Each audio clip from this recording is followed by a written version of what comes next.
Welcome back. Our next speaker, let me change that.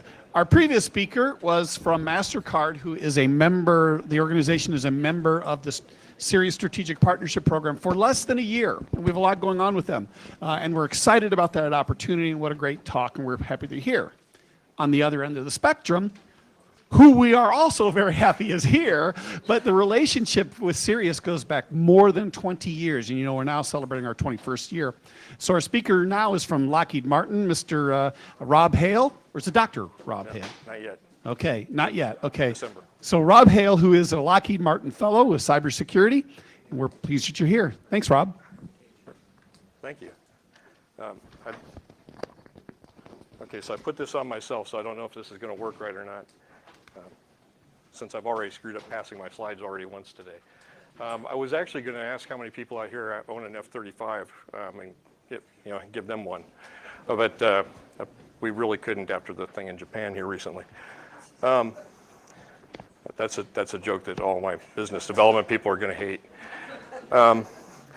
I've titled this presentation about 20 different titles because I really couldn't come up with the way I wanted to say it. And I was watching TED Talks. I like TED Talks on various and sundry things, and there was one that was talking about clarity versus mystery and things like that, and try to do something that's going to really cause a lasting, memorable impression in ways other than ways that I've created lasting, memorable impressions in the past. And it talked about the importance of a title, and I figure I screwed that up at the front, so the rest of the presentation is going to go really well. I titled it Defense in the 21st Century in the 21st iteration of this, because it really is, that's what we do at Lockheed. We're a global security company. It's no surprise to anyone, we make airplanes, that everything from cargo planes to weapons platforms. We make missile defense systems. We make a lot of things that are not necessarily defense related from that standpoint. We make, we do a lot of work in the energy community and associated communities, but our predominant business is in the global security industry. And one of the biggest challenges that we have today is really in this, how do we bring all of this data? We do not lack for data. How do we bring this together, and how do we actually provide a meaningful defense as we go forward given our adversaries today? Now, I will tell you right now, I am not an expert in artificial intelligence, machine learning, neural networks, or any of the associated practices thereof. I just have a lot of experience in building secure architectures. I don't work with our IT security department. We have an entirely great group of people that do that and keep us very, very secure. They do a fantastic job, and I don't work with them. I do advanced research and development in trying to secure our weapons platforms and also the interconnection of those platforms and systems as we go forward. So what I'm going to give you is, or what I want to talk about today is really, what are the challenges that we're facing? What are some of the things we're doing? And just kind of leave some open questions with you to be thinking about and to be looking at, because these are the things that we're dealing with. I love the, let's try the right button. There we go. I started with Albert Einstein's picture because I loved his quote, or the quote that's at least attributed to him. If you go to Snopes, there's all sorts of questions as to whether or not it was him. But where he was talking about, I don't know what weapons World War III will be fought with, but the war after that one will be fought with sticks and stones. Of course, this was after World War II, where you had the atomic bomb. You had all of this work that he was doing with that. And he was really talking about the fact that really the technological advantages, or at least the way I interpret it, the technological advantages are such that it's changing so much that we're going to have something so devastating, or it could be so devastating that after that there's nothing else. I would like to kind of posit that while it may not be the weapon that is used in the next war, the information is going to be the enabler of the weapon systems of the future, and the weapon systems, frankly, of today. Okay, there we go. So the first question that we deal with is, should we be doing this? Now, I'm going to punt on this. I'll tell you that right up front, because there's a lot of ethical concerns and questions in here, very viable ones that need to be talked about across all the communities. There's legal ramifications. There's ethical ramifications. Doing research and development, the way I look at this question, the way I ask, or the way I answer it is really this: is somebody else going to do it? Fact of the matter is, technology has always been abused. You go all the way back to the first guy that used a spear. The first guy who used a spear goes, I can use this to hunt elk, or that deer, and goes out. You got a second guy, maybe not as fast, goes, I'm not as fast enough to catch that deer, but I can sure enough use it to catch the guy that caught the deer. So you have an abuse of the first thing that's used as far as technology is going. We have the same thing today. We have a lot of really good technology that gets abused. We will continue to have technology that gets abused. That is always going to happen. And if it's something that we ignore or something that we refuse to look at because of the concerns and the ethical considerations, I'm not saying that we should punt on those. I'm just saying that from an R&D perspective, we should not turn away from those and use that as a system of saying we just shouldn't address this. If we refuse to address it, it will be addressed by someone for us, and we probably will not like the result. So that's my soapbox for that. Going to that, I really get to the point of intelligent machines, because that's what we're starting to talk about. How do we get to a point where we've got all of these things connected together, getting the information that they need, and I'll go into a little bit about how Lockheed's addressing it. Getting the information that they need. How do we go about and manage this? How intelligent will machines get? There's a lot of different schools of thought on this, by the way. You have the Ray Kurzweil school that talks about, the idea of being able to map the human brain, and you can upload your consciousness and everything, and then, download it back because it's just a computational issue. I've also seen arguments on the other side that, and somewhat philosophical, that it's very, very difficult to create something that is going to be better or more capable than you. So it becomes a question of more of a philosophy at that. Okay. You know what? I will figure this out at one point.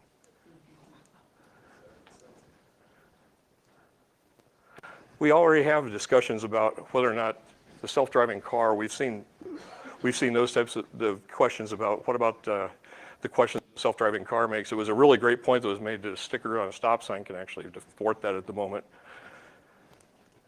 We have, if anybody's seen the Boston Dynamics videos, awesome videos. This is Atlas and Mini Dog. They recently just did a thing where they took Atlas out and he ran through a park, jumped over a log. It was kind of cool, all autonomously. How do we take something where we get to where we trust those without turning it into this or this? That's always been the big question, is when do we turn the decision-making over to the machines? When do the machines decide to take over decision-making of their own? There's a lot of interesting research I know that's going on in the AI space, but the question then becomes, going back to almost Asimov's 3 rules of robotics, how do we interact with these? How do we gate what these machines are able to do? How do we gate what we're able to do with them in the purpose of human augmentation in such a way that we're able to defend against this type of thing and yet at the same time still enjoy the benefits of it? I would submit that it's really a question of trust, or if you don't like the trust, it's a question of risk. Trust and risk are really flip sides of the same coin. We're not really good at managing risk in the cybersecurity arena yet. We talk about it a lot. We've got customers that demand it. We've got the risk management framework that's got risk in the title. It must be great. But we don't manage to risk. We're managing to some sort of zero-based concept that we have. And yet in our daily lives, we manage to risk all the time. Earlier this morning, we heard, I lock my car. Why do I lock my car? Because there's a risk associated with it. I take a look at it, and just right now, inherently, I'm making the decision, it makes more sense to lock my car because I'm not willing to take the risk. We do the same thing when we walk down the street. We walk down the street, you're looking at traffic coming by, you come up on a red light, you kind of look at traffic on either side to see if you can go. It's a risk calculation. We do it in every other area of it, and yet we punt on it so far in cybersecurity.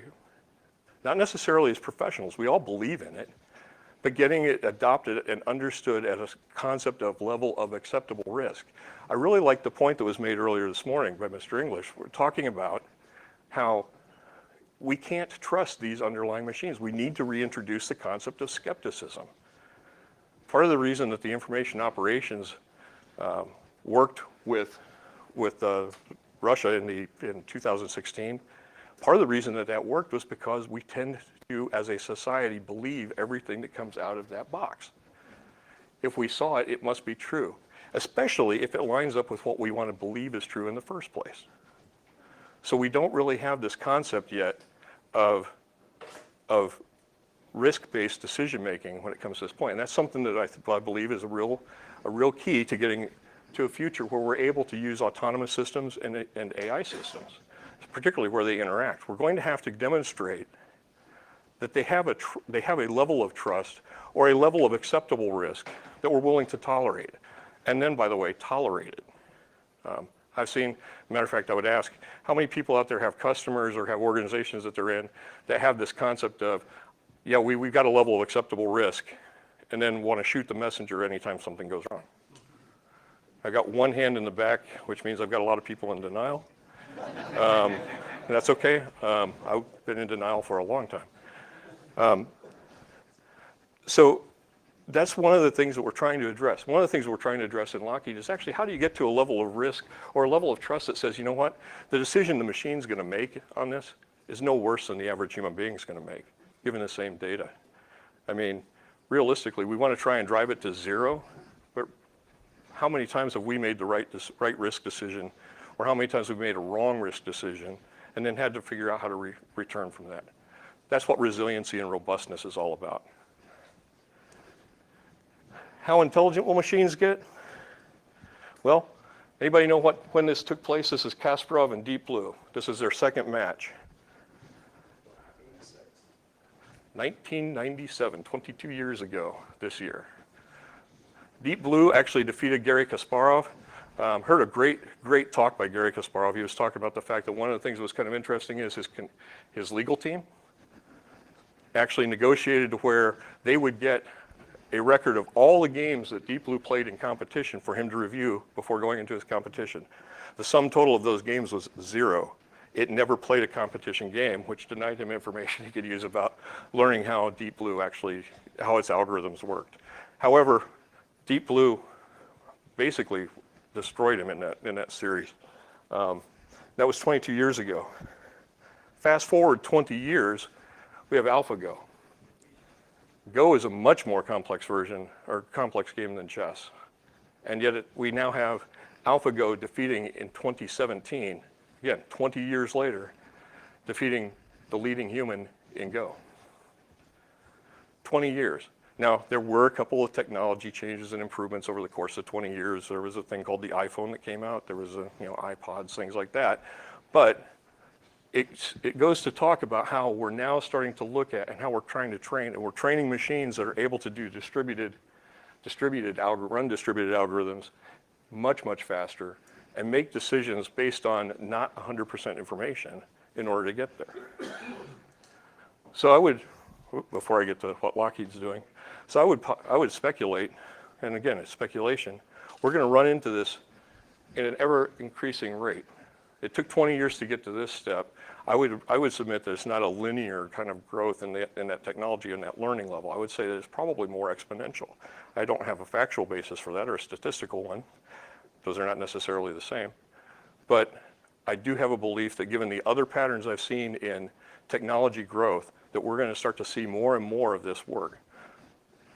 So what's Lockheed doing? Well, we spent all last week in a forum gathered together talking about what are the hard problems that we've got coming forward. So this became a very timely discussion.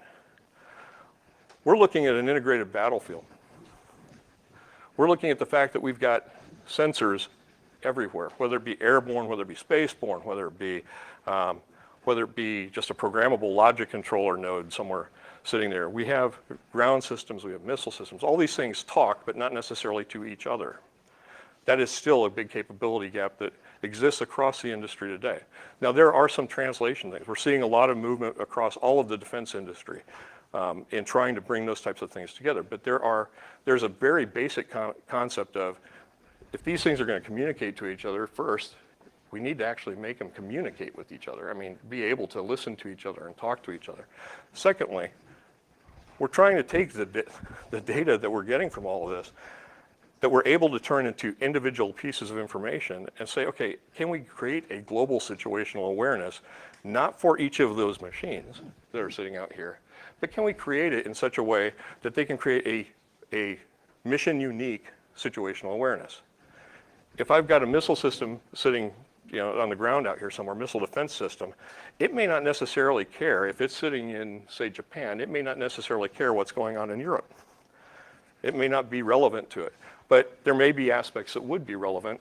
I'm not sure what, and it would need to have access to be able to get that information as it needs it on demand. We also need that in the sense that for this to work, we're going to have to push processing to the edge. Processing requirements are going to become much, much more difficult. One of the estimations that we have, at a minimum, it will be a teraflop per watt.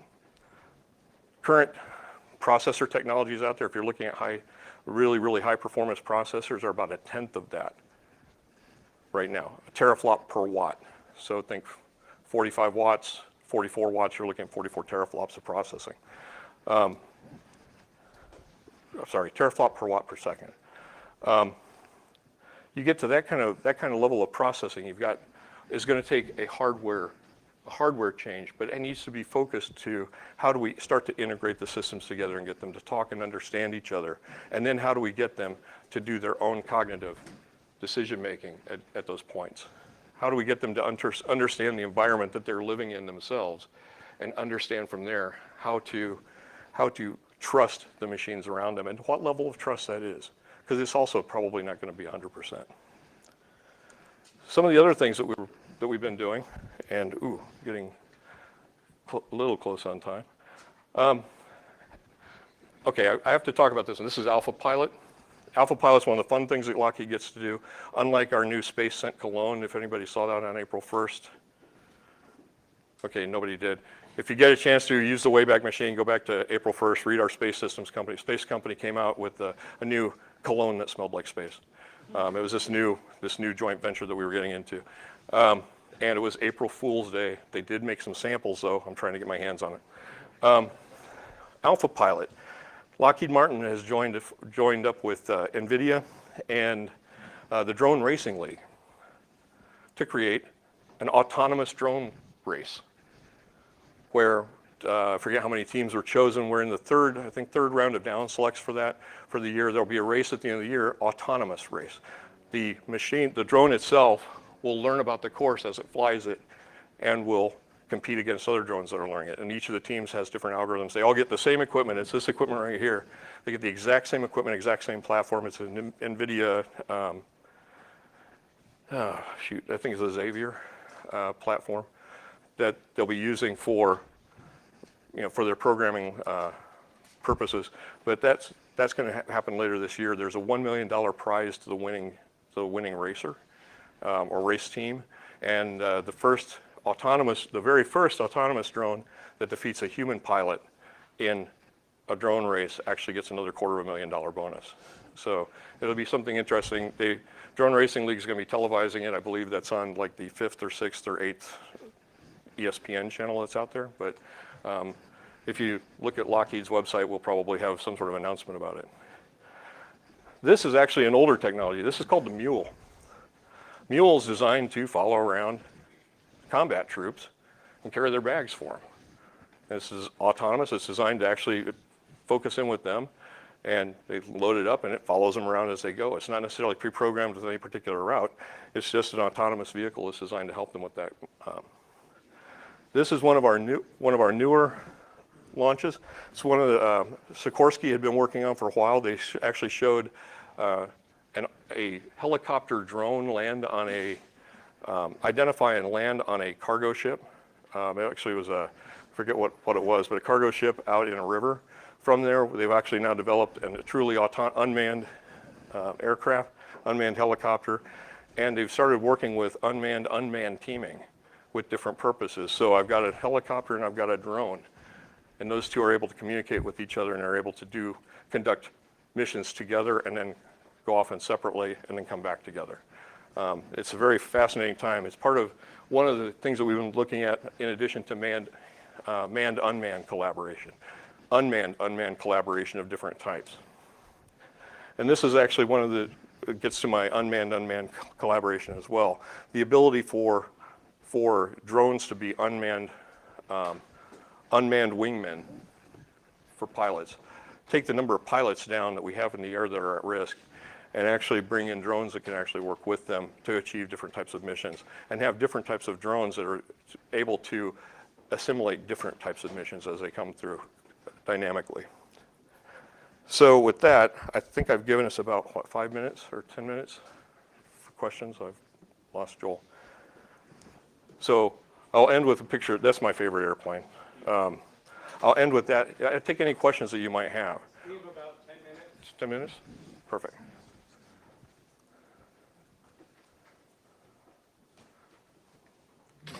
So it answered all your questions about what Lockheed is doing in this AI space. That's perfect. Yes, sir.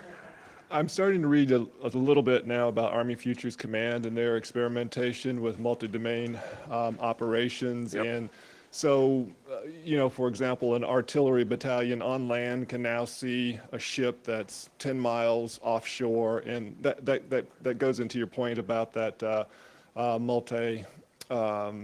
multi-domain integration.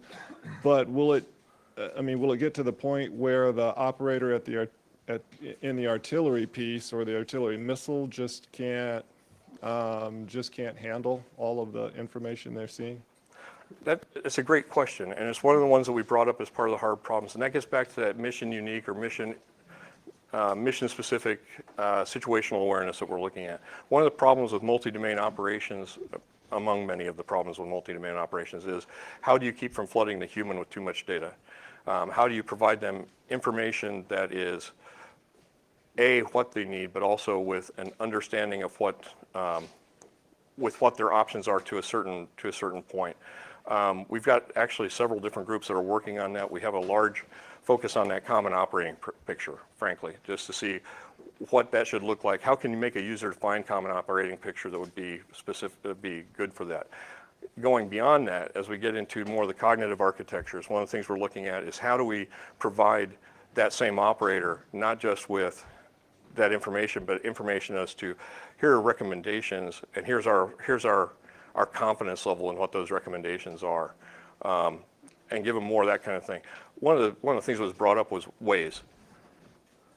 Waze is really, really good for doing several different things, right? I mean, how many people here are using it actively? I use it because it tells me where police are, where red light cameras are, something that drives my wife nuts.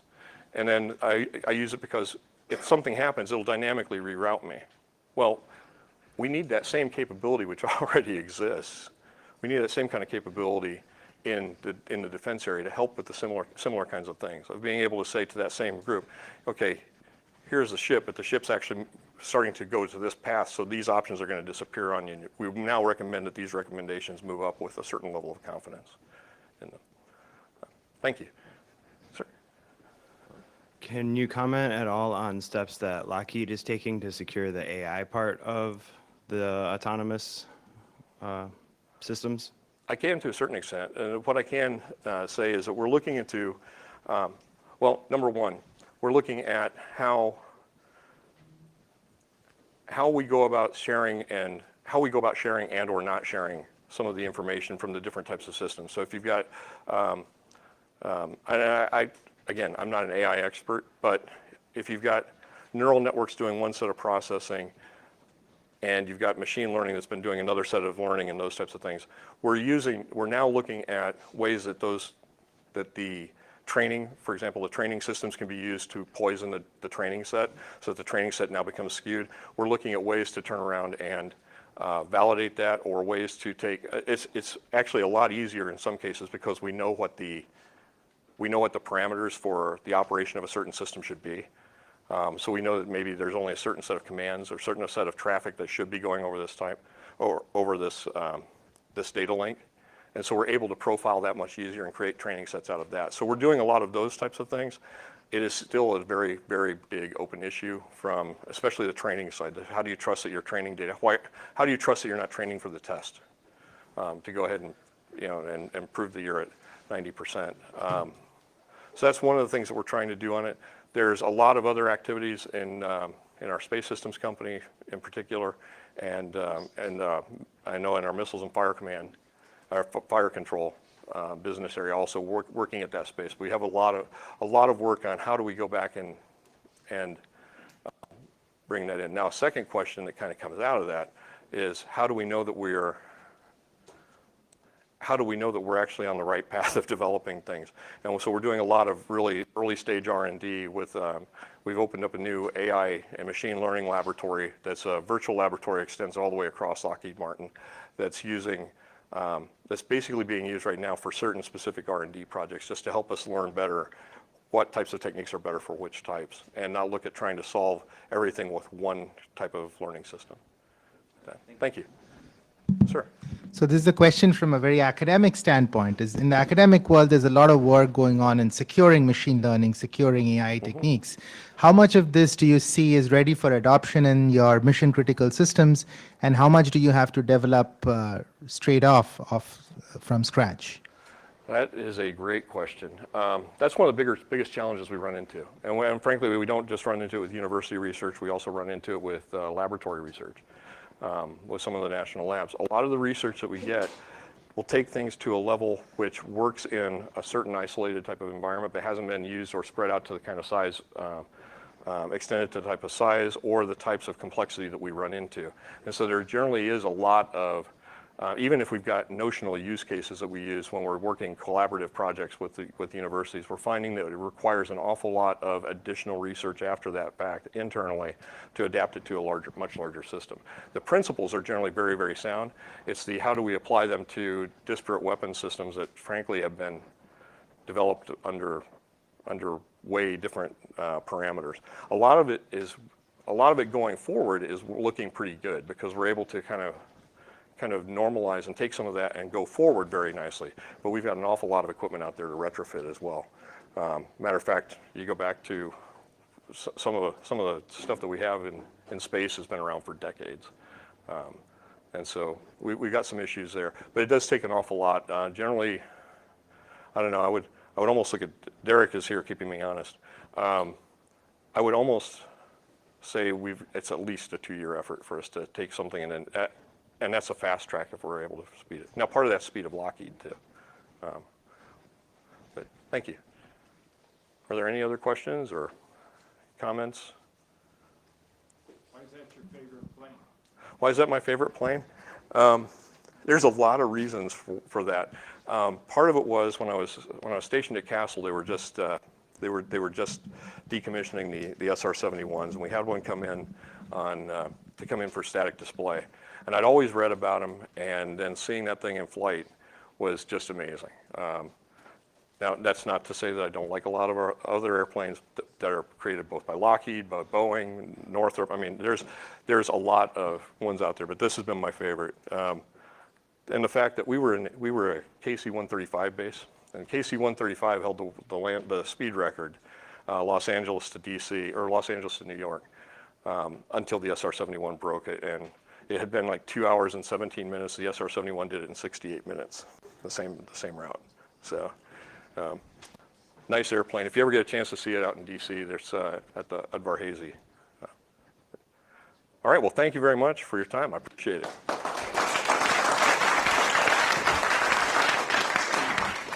Thank you very much, Rob. So before we all break, because we will have a 15-minute break now here, I want any student in the room who is looking for a job for this summer or next summer, meaning career or internship, to raise your hand. Raise it high. Okay, those of you who keep saying we're looking to hire your students, look around the room. See those with their hands up? They are potential new hires for you. Okay, now, students, put your hands down. Anybody in the room who is with a commercial government agency or any type of organization other than a university, if your organization is looking to hire cybersecurity, cyber physical systems students or new hires, please raise your hand. All right, students, now put a beeline to those people during this break. Very good. Okay, we'll reconvene in 15 minutes for the next panel.